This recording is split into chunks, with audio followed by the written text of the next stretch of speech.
this is gonna be take two because turns out I was doing this shit with my mic turned off because all the decks are so fucking retarded. Anyways, 65 hours later and 100%, and the only achievement I didn't do is because it's fucking bugged. So get your shit together, Square Enix and Steam. Although I think you guys never will, because I saw comments about other achievements being bugged in this game. But yeah, this is a game I initially thought I was not gonna touch it with a 6-foot pole. The Dragon Quest III HD-2D remake. And boy, fucking boy. There's a lot I could say about this game, good and bad. Like, we're talking about Dragon Quest, the RPG phenomenon, the thing that fucking changed the genre 2 months after Final Fantasy I released. Then it took 4 years for Enix to translate it for the NES, at which point Final Fantasy IV was already out.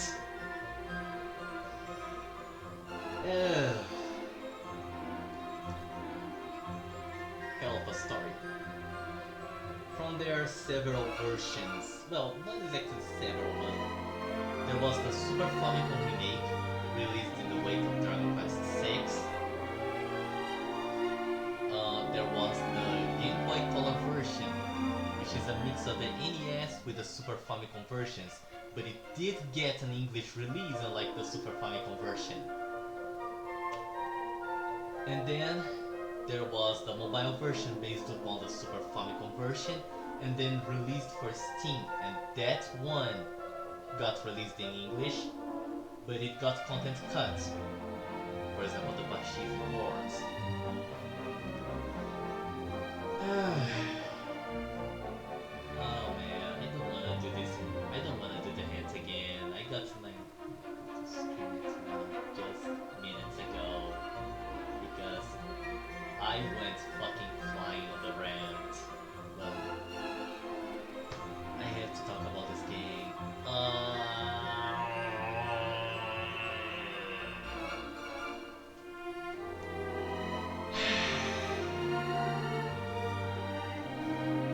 I can say so much about this game. It's gonna take me years to get through everything. Because this game's release was it was actually controversial within the whole Type A, Type B shit. And it's not just when you pick your character. Every time you're gonna recruit your character, it's gonna be there. Every time you go into the status screen, it's gonna be there. I kinda wonder to what I'm gonna be greeted to when I get into the status screen of each character in Dragon Quest VII Reimagined, because I got the game from Wheezy because he gifted me out of nowhere. It is also the reason why I'm playing Dragon Quest VII on the PlayStation 1 version right now, because I can't play Reimagined without getting to know the original game. Anyways, another controversy is like the censorship, the artwork censorship that Square Enix thought it was a nice idea to do, and they're still doing. Okay? They're still doing the censorship. One of the party members in Dragon Quest VII Reimagined had her design a bit altered because they became allergic to fan service. Okay? Modern Square Enix fucking sucks. Modern Square Enix does not deserve your respect. this artwork censorship also comes. It also came in the fucking year of Akira Toriyama's death, which to me it hits personal because I'm a fan of Akira Toriyama's work. Okay, I'm a massive fan of Akira Toriyama's work. Dragon Ball defines my life. So seeing Toriyama's work getting murdered by it pisses me off.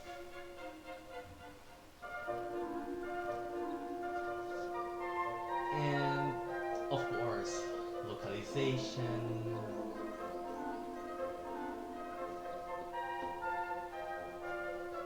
The less is said about the localization, the better, but they made egregious choices. They are fucking allergic to the words man and woman and male and female. Unless they have to address the main character, unless it has to be on dialogue, they are allergic to anything that makes reference to sexes. Hence, sexy becoming them, Amazon becoming I forgot the name of that personality now. But and of course, the glorious idea of renaming the hidden elf village the super secret fairy village, where no fairy lives.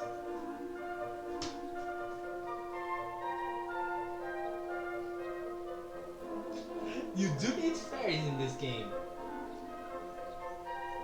just not in the first world.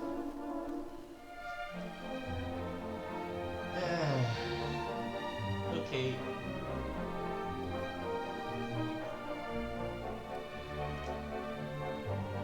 I love talking about localization at the same time that there's a Hitard responsible for the localization of the Saga games for Square Enix, who spent the past few months spurging on Twitter trying to justify his job. I love talking about this.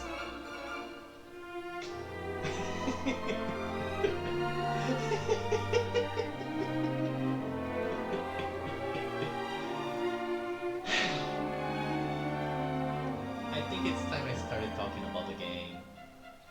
Go through the story. The story... hold on. What is there to talk about the story? Like, you're the son of a man named Ortega who 15 years ago set out to slay the demon lord Bottomless and never came back. And now on your 16th birthday, it's your job to finish what he started. That's easy that it goes, but the story was like heavily expanded. It doesn't... How can I put it? In the Super Famicom version, it's go to point A, it's go from point A to point B. It's like you just go to places and the pieces eventually fit. The story just glosses over everything a good chunk of the time, except when really important things such as Zoma showing his face after you deal with Baramos. But in the HD-2D version, this is where we're gonna start talking about the good things about this remake.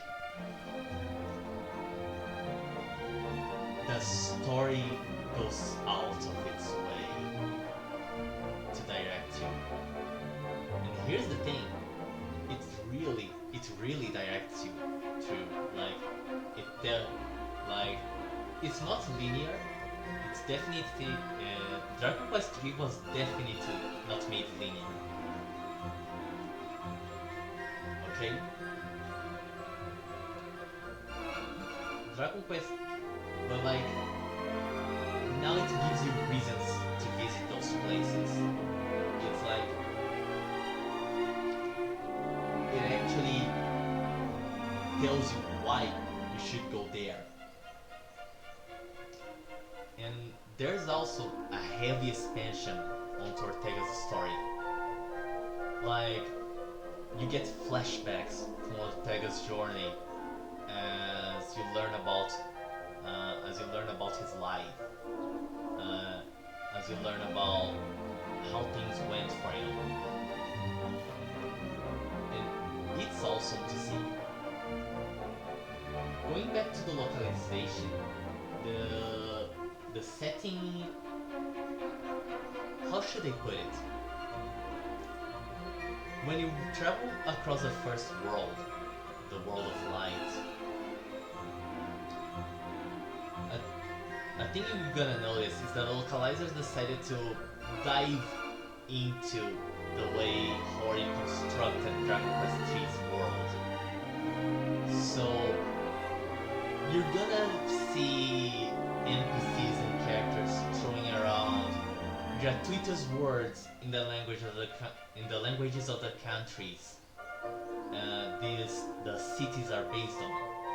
So you go in Romaria, you're gonna see gratuitous Italian. You go to Portugal, you're gonna see gratuitous Portuguese. You go to Manosa, former Samanon, you're gonna see gratuitous Brazilian Portuguese with the voiced NPCs speaking in clear Carioca accents. Don't get me started in Baharata based on India, because my time in Baharata was spent with me making jokes. Very nasty jokes.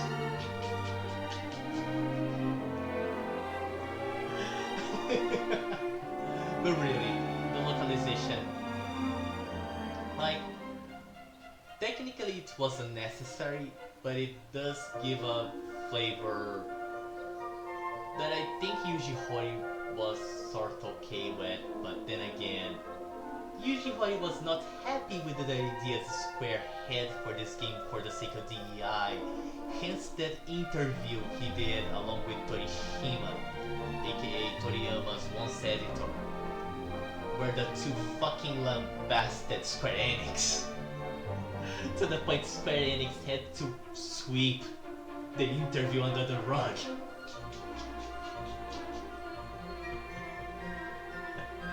Man, this is one of the most controversial remakes the Square did. How come this shit did not happen with Star Ocean 2, but it did happen with Dragon Quest 3? And it's funny because Dragon Quest 3 still was, Dragon Quest 3 HD-2D remake still was successful. It still made its money back. I heard in the past that the game costed like 60 million to make, but it sold 2 to 3 million copies. 2 to 3 million copies. Most of them in Japan, of course, but made its money back. Something that Final Fantasy VII Rebirth won't ever be able to do.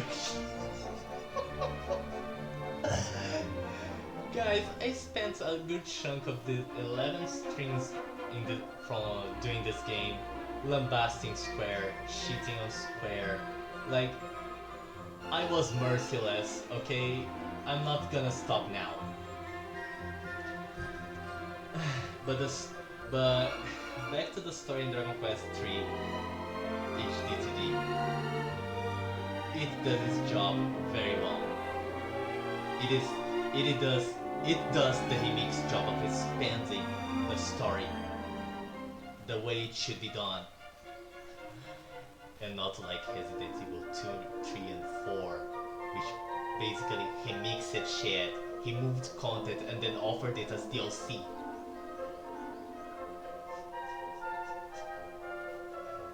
At least with this remake, you're paying the price for a full product. Graphics are the best part of this game, as you can see. This game is gorgeous. This game looks fucking gorgeous. It looks nothing like the NES version or the Super Famicom version or the Game Boy Color version because areas were severely expanded. Aliahan is enormous and every other place you visit is enormous. You're gonna have a blast. You're gonna have a fucking blast. Appreciating the beauty of these areas. It is truly HD and it is truly 3D. The environment is pure 3D, okay? It's real 3D. It's not that simulated, like, it's not like that simulated 2D, like a Legend of Zelda Link Between Worlds. It is true 3D, it is true 3D. It does, and the level design does an incredible job at the level design does an incredible job. It's like there's a floor in the pyramid where it doesn't slope like this is the screen and it slopes like this. Like the furthest point to the screen is the highest. No, it slopes.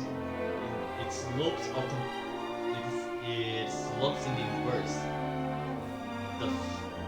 The forefront is the highest part, and the background is the lowest part of the floor. It is a sight to behold. Level design in this remake, it is a sight to behold. Props to the guys. Soundtrack is Koichi Sugiyama. Okay? It has added like intros to these tracks. But like it's not all that changed from say the Super Famicom Dragon Quest III. But the songs are a spectacle. You won't be disappointed at all. Now, I had to go to the mechanics part of the game. And a lot changed in the mechanics. So, going to the menu. The Super Famicom version did not have an option to instantly heal the whole party by holding triangle.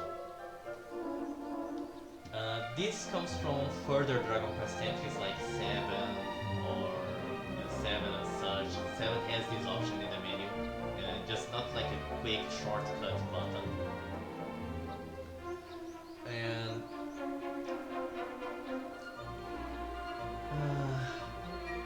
where can I need to collect my thoughts here. There's a lot to talk about. Character inventory had its size doubled. You can now equip 2 accessories per character. And it is pretty straightforward. The item bag is now separated into 3 different bags. There's the item bag, healing items and consumables and such. There's the equipment bag, and there's the important item bag. And they all along with your character's gear can be easily sorted. It is a real QL that I love in this remake.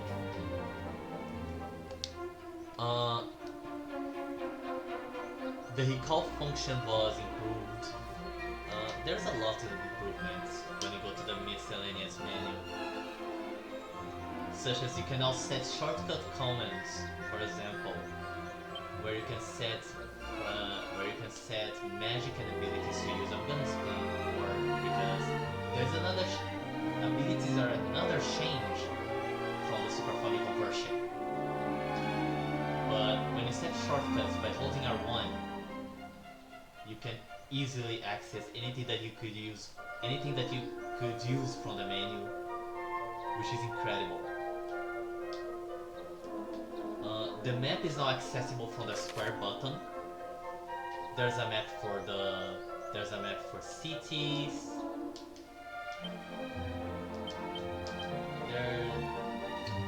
And by the way, the return, which in the new translation is zoom spell, you can easily access from this map screen with the R2 button.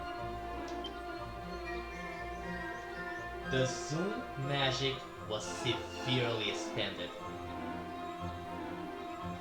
Before you could access only, I think, cities, but now you can go to pretty much every location in the game. No exception. Every single location in the game. So much that you have to get the option to sort filter, like towns, dungeons, miscellaneous.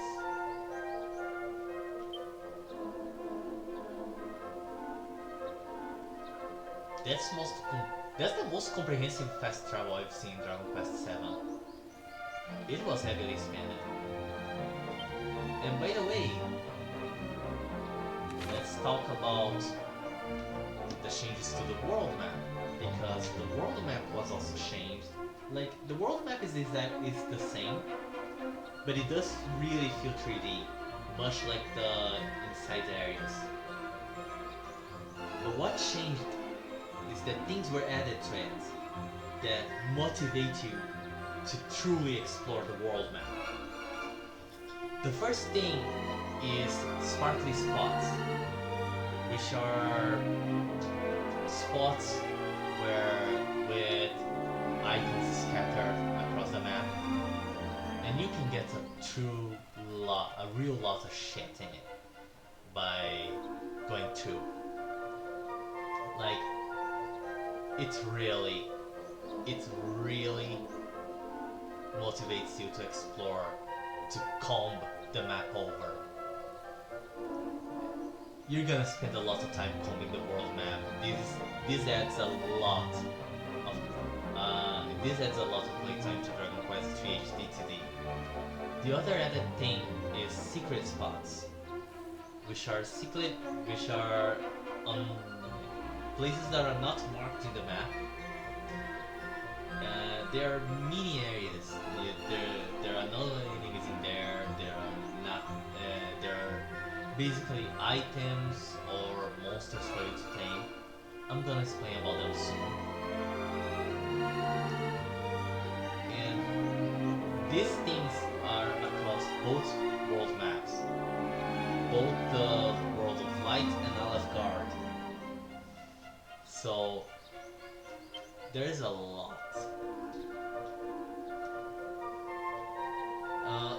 So we're gonna have to talk about the combat system.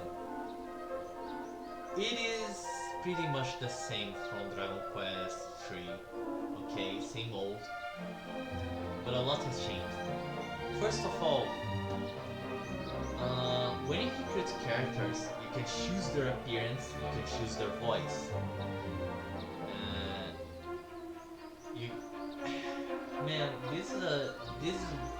When you choose the voice, this is another DEI fuck up for Square, because you're allowed to put male voices on female characters and vice versa.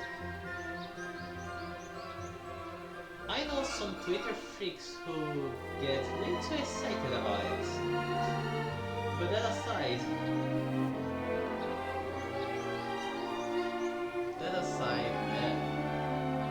party customization, like, the class is already allowed for massive party customization, and appearance customization adds another layer to it. So you can choose how your characters look, meaning each class has like 4 different visuals according to the appearance you choose for the character. You can alter the color of your main character's hair, but only when after you make a specific wish to the super boss. I'm gonna talk about the changes to the quests very soon. In fact, I might as well talk about it now. So, if you liked the Pachisi boards from the Super Famicom and Game Boy Color versions, they were removed in the mobile/Switch version. They were not added back in the HD-2D version. What was done instead was he'd make the Monster Arena side quest from the NES version, but with added twist. So instead of betting on a monster for money, what you do is like you meet friendly monsters across the world, and you go to specific monsters, and these monsters help you fight in specific monster arenas. There are 4 of these, if I do recall. 4 or 5 of these. In Homaria, I don't remember all the cities. There's one in Homaria. There's one in Ibis, I think. There's another one in Manosa. Yes, there's a 3rd one in Manosa. And there's a last one in Kentling. And a final one you get added with a wish to the Shenlong Super Boss in Chipang, which is actually pretty good stuff. The Monster Arena, like the Friendly Monster side quest, is fantastic. Like you have to go after 121 monsters in addition to the 110 mini medals. By the way, this means you still have 110 mini medals to collect, so this side quest is still intact. The Monster Arena side quest beats the shit out of Pokemon these days. It's a very fun side quest. It does compensate for you losing the Pachisi boards.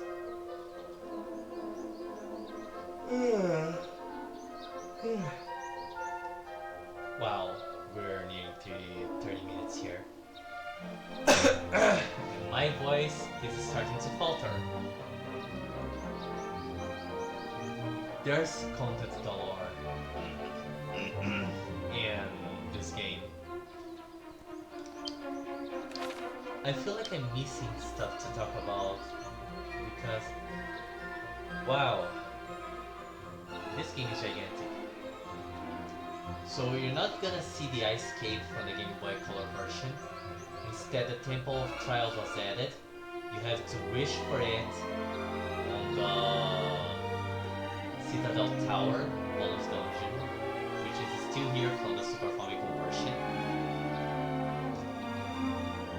And the added super bosses, like Shenlong is hard, but like the Grand Dragon super boss is brutal.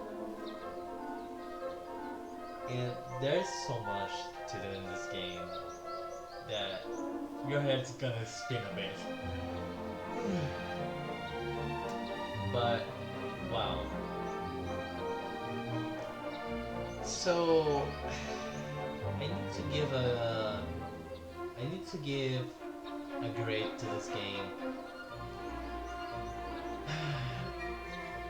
So which version of Dragon Quest III is better for you to play? Recommended. And it was asked of me. In a previous stream. And that's a hard toss-up because, truth be told, despite all the controversies and all the fucking bullshit Square Enix shoved into this game, The HD-2D remake is incredibly solid. Well, aside from bugged achievements.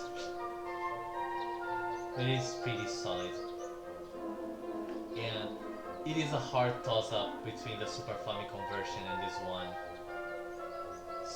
I suggest you to play the Super Famicom version if you want to truly experience Dragon Quest III. But the HD-2D version does its job.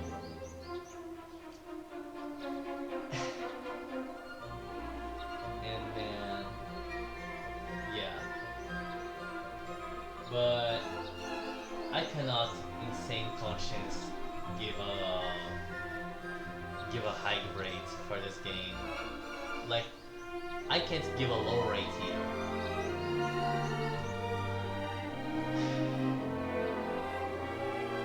I don't know. My takes should be fair. Should. Because I can't give a 7 knowing that I had fun with this game. So, yeah, okay, I spent over a fucking hour talking about this game. Wow, I'm tired. Okay, I'm a bit tired here. But yeah, light 8 is gonna do for this game. But at least with a second take, I could streamline this review a bit, so... yeah, it gets done, I guess. But boy, I need a rest.